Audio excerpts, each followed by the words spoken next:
ஆசீர்வதிக்கும் தேவன் நம்மை ஆசீர்வதிப்பாரே. துதி ஸ்தோத்திரம் இயேசுநாதா, துதி உமக்கே என்றுமே. இன்று ஒரு வசனம். அப்பொழுது நீ பாக்கியவானாய் இருப்பாய், அவர்கள் உனக்கு பதில் செய்ய மாட்டார்கள். லூக்கா 14:14. கர்த்தருக்கு பிரியமான தேவனுடைய பிள்ளைகளே, பாவ பரிகாரியாகிய இயேசு கிறிஸ்துவின் இனிய நாமத்தினாலே உங்களை வாழ்த்துகிறோம், ஆசீர்வதிக்கிறோம். சிறப்பு ஆசீர்வாத கூட்டங்கள் என்று இந்த நாட்களில் சபையாருக்கு அழைப்பு விடுகிறார்கள். ஊரெல்லாம் போஸ்டர் போடுகிறார்கள். ஆசீர்வாதத்திற்காக எத்தனை ஜபங்கள், எத்தனை முயற்சிகள். எது பாக்கியம், எது ஆசீர்வாதம் என்று தேவ வார்த்தை தெளிவாக வெளிப்படுத்தி இருக்கிறது. அதன்படி வாழ்ந்தாலே போதும், ஆசீர்வாதம் நம்மை நாடி வரும். இயேசு ஒரு விருந்துக்கு அழைக்கப்பட்டு வந்திருந்தார். அங்கே ஆசீர்வாதத்தை குறித்து ஒரு போதனையை விருந்துக்கு கிறிஸ்தவனையே நோக்கி கூறுகிறார். இயேசுவை விருந்துக்கு அழைத்த நோக்கத்தை நாம் அறியோம். ஆனால் இந்த சந்தர்ப்பத்தை இயேசு பயன்படுத்தினார். இயேசுவின் கூற்றுப்படி சிநேகிதரை, சொந்த சகோதரரை, உறவினரை, அயலாயத்தாரை விருந்துக்கு அழைக்காதிருந்தால் பகையை நாம் சம்பாதிக்க வேண்டியிருக்கும். உண்மைதான். இதனால் என்ன நன்மை? உறவுகளை தக்க வைத்துக் கொள்ளலாம், அது மட்டுமே. அதிலும் எத்தனை விமர்சனங்களை சந்திக்க வேண்டிய நேரிடும். நம்மை அழைத்த காரணத்திற்காக அவர்களும் நம்மை விருந்துக்கு அழைப்பது கடமையாகி விடுகிறது. நாம் செய்கிறவற்றுக்கு இந்த உலகில் பலன் கிடைக்குமானால் பரலோகத்தில் நமக்கு பலன் என்ன?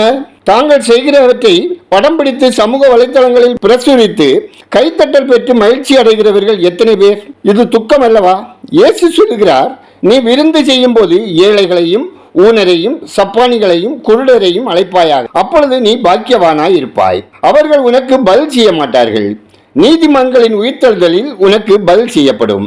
அன்பான தேவனுடைய பிள்ளைகளே, இப்படிப்பட்டவர்களுக்கு விடுதலை தந்து வீடுகளில் வைத்து உணவு கொடுப்பது கடினமான காரியமாக இருந்தாலும் அவர்களை தேடி போய் அவர்களது பசியை போக்குவது மிக எளிது. அவர்களை தேடி சென்று அவர்களோடு நாமும் அமர்ந்து புசிப்பது எவ்வளவு மன நிறைவை தரும். செய்வோமா? நீதிமன்களின் உயிர்த்தெழுதலின் போது நிச்சயம் உங்களுக்கும் பதில் செய்யப்படும். சிந்திப்போம், செயல்படுவோம். தேவன் கிருபை செய்வார். ஜெபம் செய்வோம். ஆசீர்வாதத்தின் ஊற்றும் உறைவிடவும் ஆகிய நல்ல தேவனே, ஆசீர்வாதமான இந்த நாளுக்காய், இந்த நாளின் வசனத்திற்காய் நன்றி சொல்லுகிறோம். கர்த்தாவே, கைவிடப்பட்டு திக்கற்ற ஏழ்மை நிலையில் உள்ளவர்களிடத்தில் அன்பு செலுத்தி அவர்களோடு அமர்ந்து உணவருந்து அன்பினை ஐக்கியத்தில் நாங்கள் வளர எங்களுக்கு உதவி செய்யும். கர்த்தாவே, எங்கள் வாழ்விலும் ஆவிக்குரிய வாழ்விலும் ஏற்படும் தடைகளை மேற்கொண்டு பரிசுத்தமான வாழ்க்கை வாழ இரக்கம் செய்யுங்க.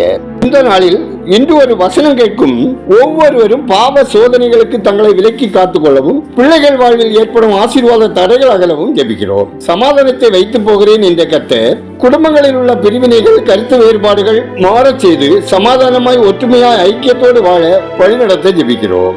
பற்பல வேதனைகளினாலும் இதய பாரத்தினாலும் மனம் சோர்ந்து போயுள்ள ஒவ்வொருவரையும் கர்த்தர் கண்ணோக்கி பார்த்து இரக்கம் செய்திடவும், மன நிறைவையும் மன அமைதியையும் தந்தரவும் ஜெபிக்கிறோம். பெருகி வரும் கலாச்சார சீரழிவுகளினாலே பாதிக்கப்பட்டுள்ள குடும்பங்கள், கஞ்சா, மதுபானம் மற்றும் போதைப் பொருட்களினாலே அதிகமாய் தாக்கப்படும் பள்ளி பிள்ளைகள், கல்லூரி மாணவர்கள், வாலிப பிள்ளைகள் அனைவரும் கெட்டு போகாமல் நித்திய ஜீவனை பெற்றுக் கொள்ளத்தக்கதாகவும் தேவரே சகல தீமைக்கும் விலக்கி காத்துக்கொள்ள ஜெபிக்கிறோம். கடன் தொல்லை காரணமாக ஏற்படும் தற்கொலைகள் தடுக்கப்படவும், ஆடம்பர வாழ்விலிருந்து குடிவெறியிலிருந்து மக்கள் விடுவிக்கப்படவும் ஜெபிக்கிறோம். விண்வெளியில் சிக்கி தவிக்கும் வீரர்கள் உயிருடன் மீட்கும்படியான கிருபைகளை தேவரீர் தந்தரல ஜெபிக்கிறோம்.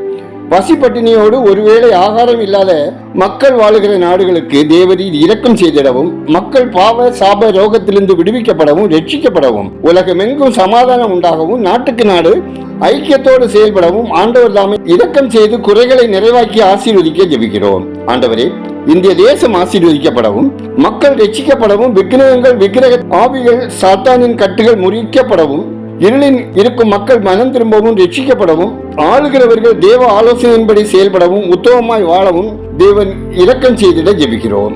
வெப்பத்தின் தாக்குதலில் இருந்து மக்கள் காக்கப்படவும், நிலத்தடி நீர் பாதுகாக்கப்படவும், குடிநீர் பிரச்சனைகள் இல்லாமல் மக்கள் வாழ்வாதாரம் காக்கப்படவும் தேவரீர் தேவையான மழையை தந்தல்ல ஜெபிக்கிறோம். கடலோர மக்கள் பாதுகாக்கப்படவும், கடற்பயணங்களில் உங்களது பாதுகாப்பும், தொழிலில் வேலையில் உங்க ஆசீர்வாதம் வேண்டும் என ஜெபிக்கிறோம்.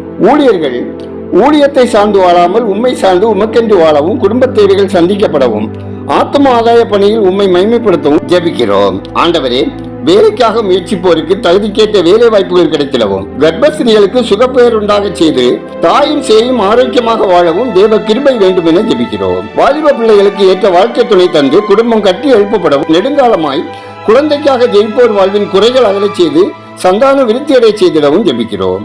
வியாதியோடு உடல் பலவீனத்தோடு பலவிதமான நோய்களினால் பீடிக்கப்பட்ட ஒவ்வொருவரையும் உங்கள் தழும்புகளால் குணப்படுத்தி ஆசீர்வதிக்க ஜெபிக்கிறோம். எங்கள் ஜெபத்தை கேட்டதற்காய் ஸ்தோத்திரம். அதற்கேற்ற பதில் தருவதற்காய் ஸ்தோத்திரம். துதிகனமையுமே உமக்கே செலுத்துகிறோம். இயேசுவின் நாமத்தில் ஜெபிக்கிறோம் எங்கள் ஜெபங்களை நல்ல பிதாவே, ஆமேன்.